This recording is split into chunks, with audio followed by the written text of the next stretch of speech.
સ્થાનિક સ્વરાજની ચૂંટણીઓ યોજાવા જઈ રહી છે ત્યારે આપની ન્યૂઝ ચેનલ એબીપી અસ્મિતા પહોંચી મહાત્મા ગાંધીની જન્મભૂમિ પોરબંદર ખાતે।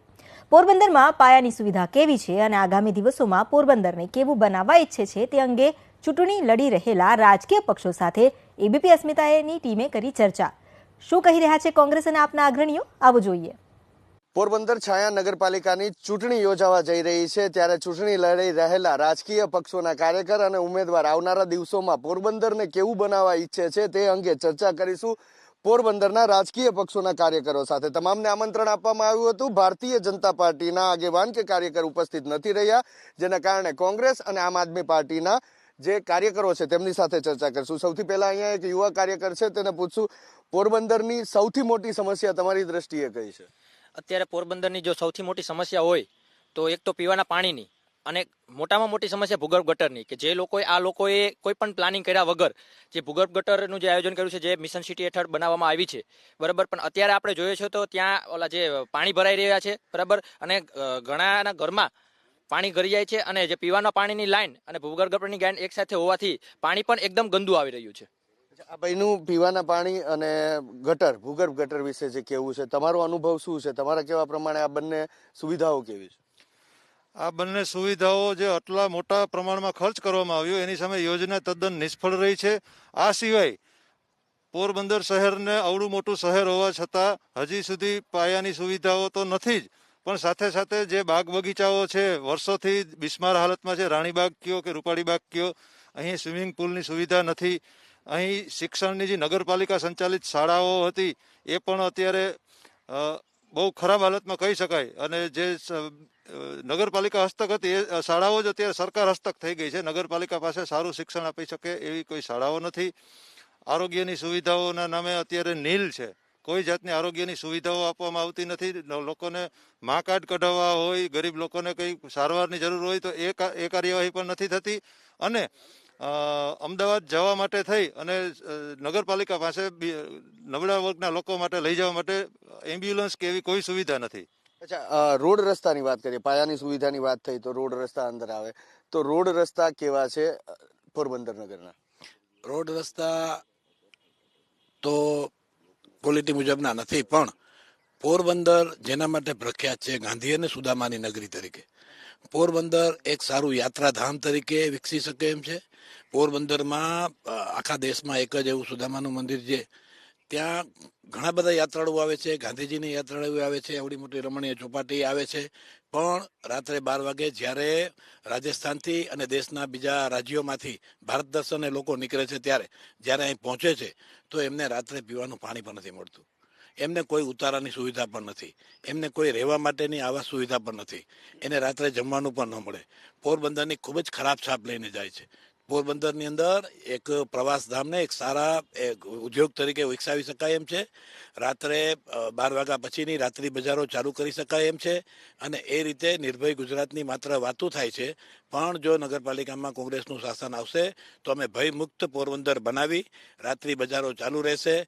રોડ, રસ્તા, પાણી, ગટર એ તો પ્રાથમિક સુવિધાઓ છે અને એ દરેક નાગરિકને મળવી જ જોઈએ, એ તો એનો અધિકાર છે, એમાં કંઈ નગરપાલિકા કોઈ નવાઈ કરતી નથી। પણ નગરપાલિકાએ શહેરના વિકાસ માટે એને યાત્રાધામ તરીકે સારો વિકાસ કરવા માટે કરીને જે આયોજન કરવું જોઈએ, શહેરની અંદર લોકો બહારથી આવે અને નિર્ભયતાથી રાત્રે એ લોકો પોરબંદરની સુંદર જે રમણીય દરિયા કિનારો છે એને માણી શકે, જોવાલાયક સ્થળોમાં ફરી શકે, અહીંયા રાત્રે સારું સ્થાન નિવાસ કરી શકે। આવી તમામ સુવિધાઓ પોરબંદર માટે કરવાની અમે તમામ કોશિશો કરશું, અને આપણા શહેરનું આપણું નગર એના પ્રત્યેનો જે પ્રેમ હોવો જોઈએ એ પ્રેમ લઈને અમે આ ચૂંટણી લડી રહ્યા છીએ। કાકા, તમારું શું કહેવું છે? શું લાગે છે પોરબંદરમાં કઈ સમસ્યા છે? પોરબંદરમાં તમામ સમસ્યા છે, તમામ પ્રકારની, કોઈ પણ એક પણ એવું નથી પ્રશ્ન કે જેની અંદર આજ સુધી આ 10 વર્ષમાં લોકોનો પ્રશ્ન નિકાલ થયો હોય। અવારનવાર હું ફરિયાદ કરતો જ હોઉં છું, બધાને ખબર જ છે ને। અત્યારે ડિબેટથી 50 મીટર દૂર આપ જોઈ શકો અથવા ઉતારી શકો કે જ્યાં ઢોરવાળો અત્યારે મોજૂદ છે। 11 નંબરના વોર્ડમાં નથી દવાખાનું, નથી પાણીની સુવિધા, કે નથી જાહેર રસ્તા ઉપર બાવેડા। આજ આરજીટી કોલેજના ગેટની પાસેથી 10 ફૂટનો જ રસ્તો બચ્યો છે, 30 ફૂટ સુધી બાવેડા આવી ગયા છે। આરોગ્યની સૌરાષ્ટ્ર કેમિકલ એટલું ડસ્ટિંગ ફેલાવે છે તો ક્યારેય નગરપાલિકા તરફથી એના વિરુદ્ધમાં ક્યારેય કોઈ ગયું જ નથી। છેલ્લા 10 વર્ષથી જો કંઈ બધા એના આરોગ્યને નુકસાન કરે, કેટલા એક્સિડન્ટ પણ એ રોડ ઉપર થયા છે। અવારનવાર રજૂઆત કરવા છતાં પણ આ બેરી સરકાર કોઈનું સાંભળતી જ નથી, પોતાની મનમાની જ કરે છે. અને રોડ રસ્તાના કામ હાલની તારીખમાં હાલીને જ આવું સારું કે હાંડિયા ઉપર બેસીને જતા હોય એવું લાગે તમે રિક્ષામાં બેહો તો. અને સિનિયર સિટીઝનોને એકદમ તકલીફ છે, નથી દવાખાનામાં કોઈ તકલીફ હોય તો એને બેસવાની સુવિધા નથી, પાણીની સુવિધા નથી, એને કોઈ જવાબ દેવાવાળું નથી. એટલે ઘણી બધી સમસ્યા છે, કોઈ સમસ્યાનો નિકાલ નથી થયો. ફક્ત ને ફક્ત એ સાયકલમાંથી એની કરોડ વાળી કાર બનાવી છે, એ સિવાયનું કાંઈ કર્યું નથી. પોરબંદરને કેવું બનાવવા ઈચ્છો છો? જો તમે જીતશો ચૂંટણીની અંદર, આમ આદમી પાર્ટી જીતશે તો પોરબંદર માટે કયું વિઝન? સૌથી પહેલા તો નગરપાલિકા સંચાલિત જે બાલ મંદિરો બંધ થયેલા છે એ ફરી ચાલુ કરાવશો. એના સિવાય જે રોડ રસ્તાને જે આ કરોડ રૂપિયાના ખર્ચે જે બનાવેલું છે, પ્લાન બનાવ્યા છે, એ હજી ચાલુ જ નથી. પોરબંદરની અંદર જે ગટરની સમસ્યા છે એ ઘર સુધીની છે, પણ જે પાણી સફાઈ થવું જોઈએ થતું નથી, સીધું દરિયામાં નાખે છે. સફાઈ કરવામાં આવતી નથી. પ્લાન છે તો એક્ટિવ નથી, 4 વર્ષથી હજી એક્ટિવ કર્યો નથી. તો એનું જે પાણી છે વેસ્ટ થાય, સૌથી વધુ પ્રદૂષિત આખા વર્લ્ડમાં જોઈએ તો પોરબંદર અત્યારે પ્રદૂષિત છે. ચારે બાજુ પોરબંદર એક ટાપુ છે, ટાપુને પ્રદૂષિત બનાવી દીધો છે આ લોકોએ. હવે જે બાલ મંદિર છે, પ્રાયની સુવિધા, રસ્તા, સ્ટ્રીટ લાઇટ છે, કે વોર્ડ વાઇઝ આપણે જે ઓલા કાઉન્સિલરો નિમીએ તો મહિના દિવસે એની મિટિંગનું પણ આયોજન અમે કરવા તૈયાર છીએ કે ભાઈ જો અમે આવીએ તો આ વસ્તુનું આયોજન કરીએ. કોઈ પણ સમસ્યા હોય તો નાઇટમાં પણ આયોજન વિચારીએ છીએ કે ભાઈ આપણા વોર્ડ દરેક નગરપાલિકામાં રાતના ટાઈમમાં પણ જો વ્યક્તિ છે એ સરકારી કામમાં ના પહોંચી શકે તો અમે એ આયોજન કરીએ કે એનું કામ રાતના પણ થઈ જાય.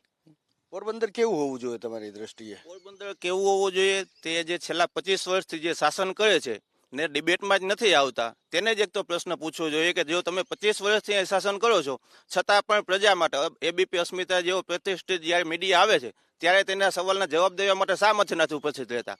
કારણ કે અમે તો વિપક્ષ છે, અમે તો જે કામગીરી નથી થઈ એના માટે ચર્ચા કરશું, પણ જે શાસક પક્ષ છે એની ફરજ છે કે અહીં શા માટે એ ચર્ચામાં નથી આવતા.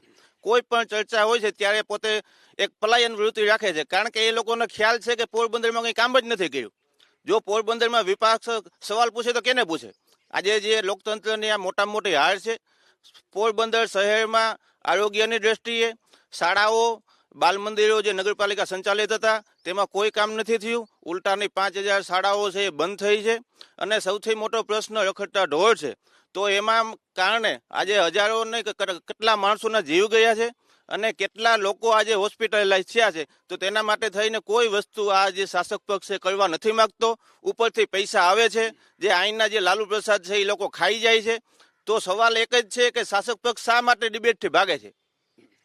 કાકા, તમે શું માનો છો? પોરબંદર આટલા વર્ષો આઝાદી જેને અપાવી મહાત્મા ગાંધીએ, એની નગરી કહેવાય, સુદામાની નગરી કહેવાય. આજે શું ઈચ્છી રહ્યું છે પોરબંદર? પહેલે નંબરે મારા મંતવ્ય મુજબ આ બધા મુદ્દાઓ છે એને સમર્થન આપું છું, બરાબર છે. પરંતુ જે ભ્રષ્ટાચાર અત્યારે કરી રહ્યા છે આ ભાજપ સરકાર, અને જે આ માફિયા જ કહી શકાય, એક માફિયા, આપણે પ્રજાના દુશ્મનો છે.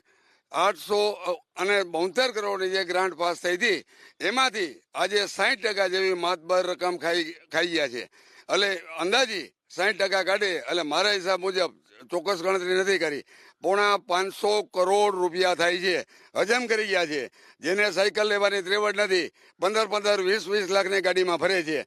મારો એક જ પહેલો હેતુ છે કે આ માફિયાને આજે બહાર લઈ આવી અને પછી જો શું કામગીરી કરવી, સુદટ પોરબંદરને કેમ સરસ બનાવવું, શું સુવિધા આપવી, એ બધું હું વિચારી શકું. ત્યાં સુધી જ્યાં સુધી ભ્રષ્ટાચાર છે ત્યાં સુધી કંઈ પણ આગળ કોઈ પણ કાર્યવાહી થઈ શકે એમ નથી.